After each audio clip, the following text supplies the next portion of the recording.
नमस्कार विद्यार्थियों। आज हम पढ़ रहे हैं भरत मुनि का नाट्य शास्त्र। और भरत मुनि का जो नाट्य शास्त्र है उसके 6वें अध्याय पर आज हम चर्चा करेंगे। और जो 6वां अध्याय है विद्यार्थियों, वह है रस अध्याय के नाम से जाना जाता है, क्योंकि जो 6वां अध्याय है उसमें भरत मुनि ने रससूत्र की स्थापना की। जो रससूत्र है उस रससूत्र के विषय में आचार्य भरत मुनि ने 6वें अध्याय में एक सूत्र लिखा था। तो देखिए, ये जो रस सूत्र है और रस सूत्र है कौन सा? विभावानुभाव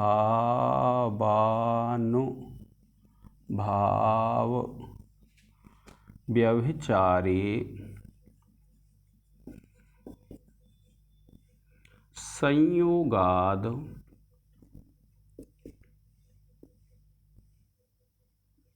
रस निष्पत्ति।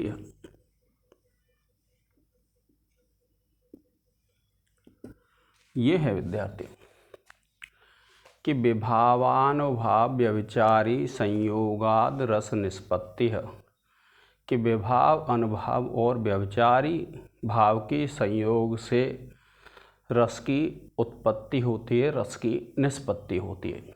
यह जो सूत्र है वो किसने दिया? आचार्य भरत मुनि ने। और उनका जो ग्रंथ है, कौन सा ग्रंथ है विद्यार्थियों? आचार्य भरत मुनि का ग्रंथ है नाट्य शास्त्र। अब देखिए, ये जो नाट्य शास्त्र है, नाट्य शास्त्र में जब आप देखेंगे विद्यार्थियों, तो अध्याय की अगर आप बात करते हैं, अगर आपसे पूछ लेता है कितने अध्याय हैं, तो इसमें 36 अध्याय हैं विद्यार्थियों। कितने अध्याय हैं? 36 अध्याय हैं। और देखिए, अगर श्लोक की बात करते हैं तो इसमें क्या है? 6000 श्लोक हैं विद्यार्थियों। कितने हैं? 6000 श्लोक। और इन 6000 श्लोकों के कारण ही इस नाट्य शास्त्र को कहा जाता है षट साहस्री संहिता।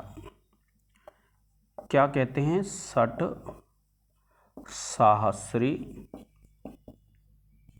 संहिता कहते हैं। यानी जो नाट्य शास्त्र है उसको क्या कहा जाता है? षट साहस्री संहिता कहते हैं। और इसका नाम विद्यार्थियों, इसको पंचम वेद भी माना गया है। क्या है? कहीं कहीं क्या ऐसा वर्णन मिलता है कि इसको क्या है? पंचम वेद कहा जाता है नाट्य शास्त्र को। क्या कहा जाता है? पंचम वेद। तो देखिए, आप इसका एक स्क्रीनशॉट ले लें। अब एक शब्द पढ़ते हैं आप बार बार, कारिका। जैसे आपने दर्शन शास्त्र में पढ़ा, सांख्य कारिका पढ़ते हैं, आप काव्य प्रकाश पढ़ते हैं, आप ध्वन्यालोक पढ़ते हैं, तो वहाँ पर एक शब्द बार बार आता है, कारिका। तो कारिका किसको कहते हैं? इसको आचार्य भरत मुनि ने 6ठे अध्याय के 11वें श्लोक में, अर्थात वहाँ भी क्या है? कारिका हैं। तो 6वें अध्याय के 11वें श्लोक में कहा है, अल्प विधानेन यु अर्थो। क्या कहा? अल्प विधानेन यु अर्थो समासेन उच्यते उदय्य सूत्रतः सान मंतव्य कारिका अर्थ प्रदर्शनी। तो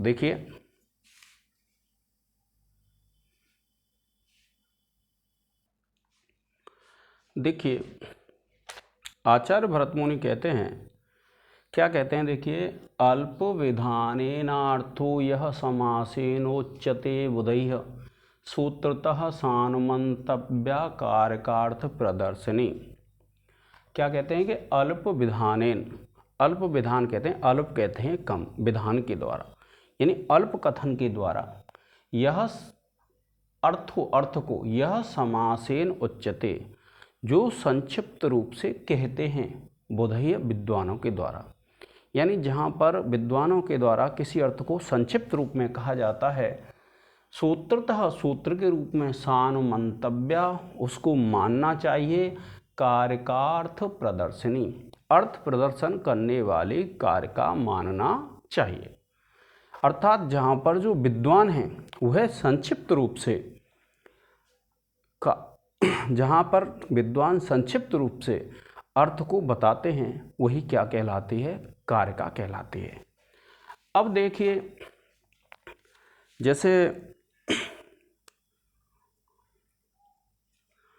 फिर हैं रसों के बारे में बताया है, रस के भेद।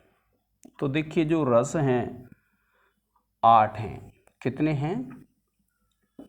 जो रस के भेद हैं विद्यार्थियों वो कितने भेद हैं? 8 हैं। और देखिए उन्होंने कारिका लिखी है, श्रृंगार हास्य करुणा, श्रृंगार हास्य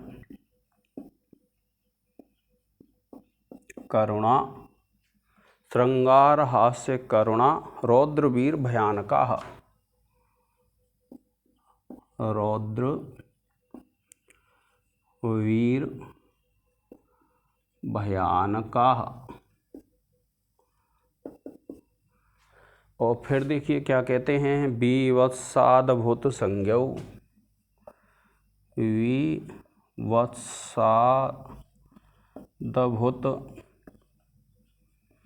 संज्ञौ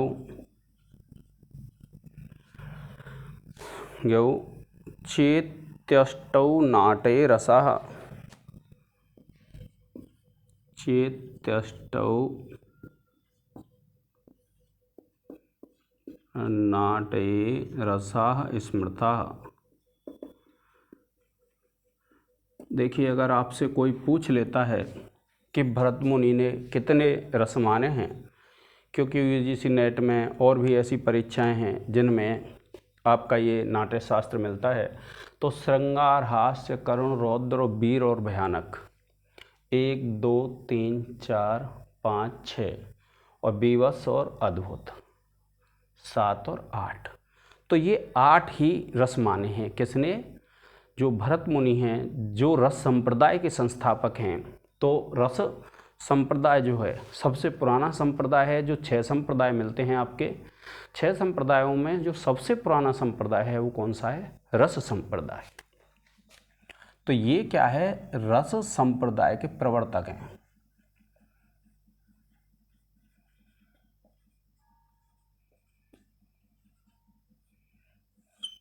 ठीक है, क्या है ये? भरत मुनि रस संप्रदाय के प्रवर्तक हैं। और रस संप्रदाय के प्रवर्तक हैं तो उन्होंने अपने नाट्य शास्त्र के 6वें अध्याय में जो सूत्र लिखा, रस सूत्र, उस वह कौन सा अभी आपने पढ़ा? विभावानुभाव व्यभिचारी संयोगात रस निष्पत्ति। विभाव, अनुभाव और व्यभिचारी भाव के संयोग से क्या होती है? रस की उत्पत्ति होती है। अब देखिए ये 8 रस हैं विद्यार्थियों, और इन 8 रसों के भी 8 क्या है? स्थायी भाव हैं। और स्थायी भाव में देखिए रतिर्हासश्च, रतिर्हासश्च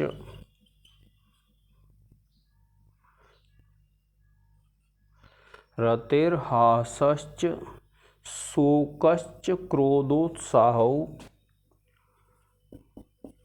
शोकश्च क्रोधोत्साहौ, क्रोधोत्साहौ भयम तथा, क्या है? भयम तथा। और फिर कहते हैं जुगुप्सा विस्मयश्चेति, जुगुप्सा विस्मयश्चेति, जुगुप्सा विस्मयश्चेति स्थायी भावाः प्रकीर्तिताः, स्थायी भावाः प्रकीर्तिताः। ये हैं विद्यार्थियों। तो क्या कहा है? देखिए रति, हास, शोक, क्रोध, उत्साह, भय, जुगुप्सा और विस्मय, ये क्या कहलाते हैं? स्थायी भाव कहलाते हैं। यानी 8 रस हैं और रसों के 8 रसों के क्या हैं? ये स्थायी भाव हैं। फिर हमने पढ़ा था उसमें एक व्यभिचारी भाव। व्यभिचारी भाव को पढ़ेंगे विद्यार्थी, इसका एक स्क्रीनशॉट ले लें।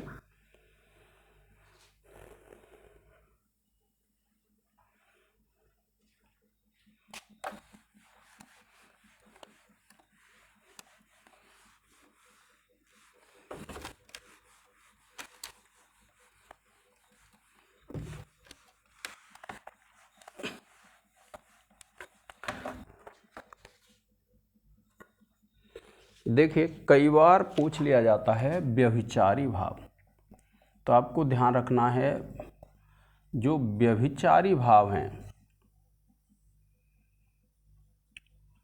आपसे पूछ ले तो कितने हैं? ये 33 हैं। इनको संचारी भाव भी कहा जाता है। क्या कहते हैं? संचारी भाव। व्यभिचारी भाव आ जाए या फिर संचारी भाव आ जाए, तो ये 33 हैं। तो देखिए, जैसे देखिए एक है जिसमें हम देखेंगे, देखिए एक है निर्वेद है, दूसरा गिलानी, तीसरा शंका, फिर देखिए चौथा है असूया, पांचवा है मद, फिर छठवां जब आप देखेंगे तो श्रम, सातवां आलस्य,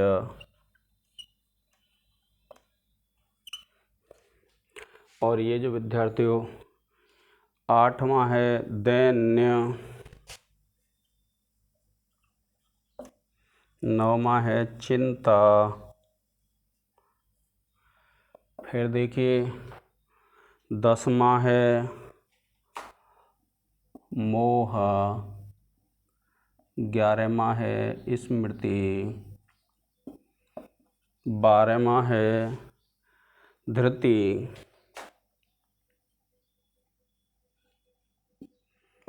13वां है व्रीड़ा,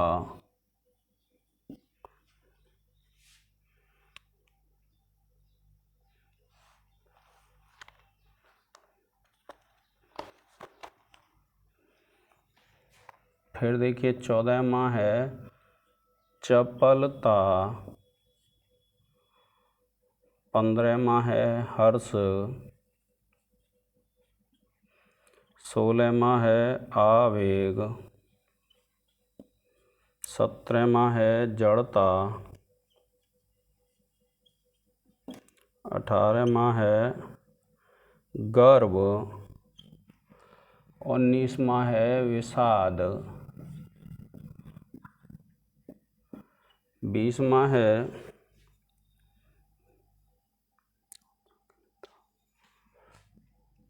औत्सुक्य, 21वां है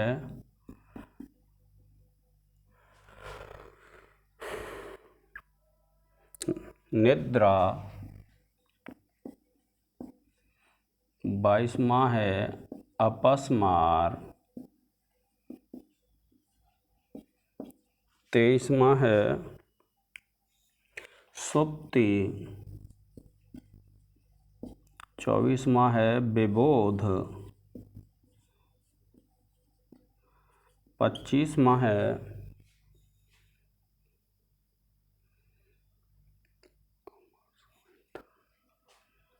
अमर्ष, 26वां है अवहित,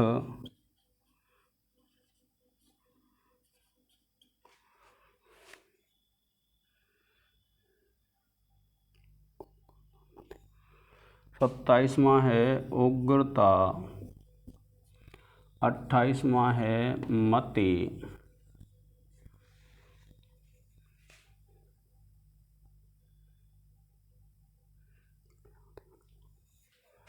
29वां है व्याधि,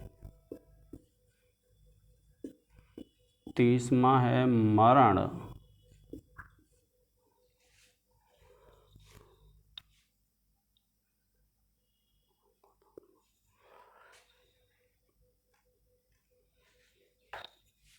28 में मति है, 29 में व्याधि,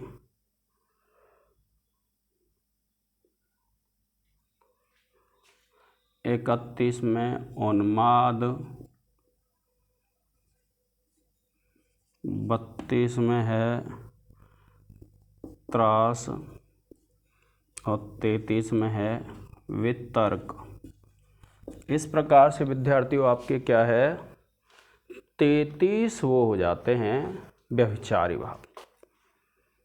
ठीक है, आप इनका एक स्क्रीनशॉट ले लें। ये पेपरों के लिए बड़ा महत्वपूर्ण टॉपिक है विद्यार्थियों।